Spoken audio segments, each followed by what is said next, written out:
عليكم ورحمة الله وبركاته. يا سلامتي دمانتي.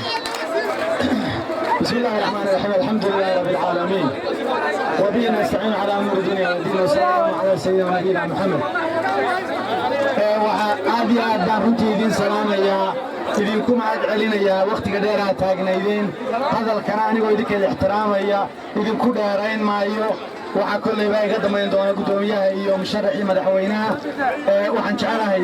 inaan aad iyo aad idinku mahad celiyo mahad dabadeed waxaan ugu horraysiinayaa tacsida inanka ku geeriyooday soo dhoweyntii musharax madaxweynaha insha allahu tacaala waxaan leenahay allah u naxariisto ilaahay godka ha u nooro ilaahay subxaanahu wa tacaala jannadii firdowsa ha geeyo ilaahay waalidiintii iyo ahalkii iyo reer Soomaaliland iyo dhammaan dadkoo dhanna ilaahay sabrigeeda haynaga siiyo intaa dabadeed waxaan leeyahay waxa bari ka taagan oo maqasheen abaar aad u daran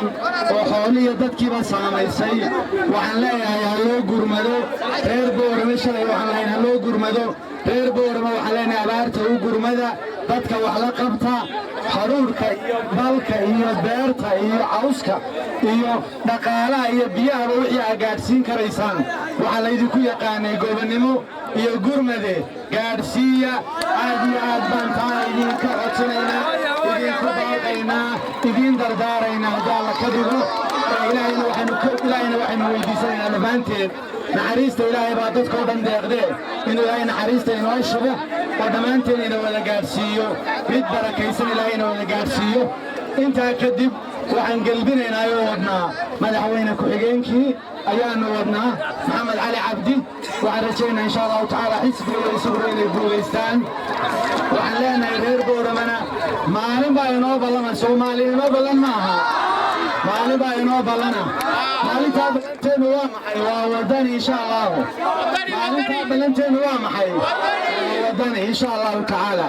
maalintaasaa inoo ballana hadalka idinku dheerayn mayo waxaan insha allahu tacaala sii wadi doonaa dadaalkii horumaraan wadi jiray markaan kulmiyaha iyo markaan madaxweynaha la shaqaynayay ayaan iminkana sii wadaynaa waxaan aad iyo aad waxaan u soo dhowaynaynaa walaalkii axmed muumin seed oo gudoomiye ku-xigeenkii xisbiga ahaa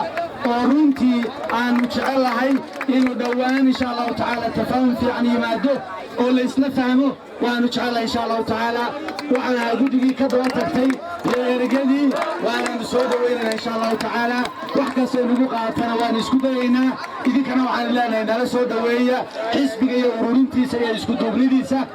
waxaan inagoo isku duuban oo Soomaaliland baynu wax noqon karnaa inagoo isku duuban oo isgarabsanayna baynu guusha dhalin karnaa aad iyo aad baa mahadsantihiin. Assalaamu calaykum waraxmatullaahi wabarakaatuh.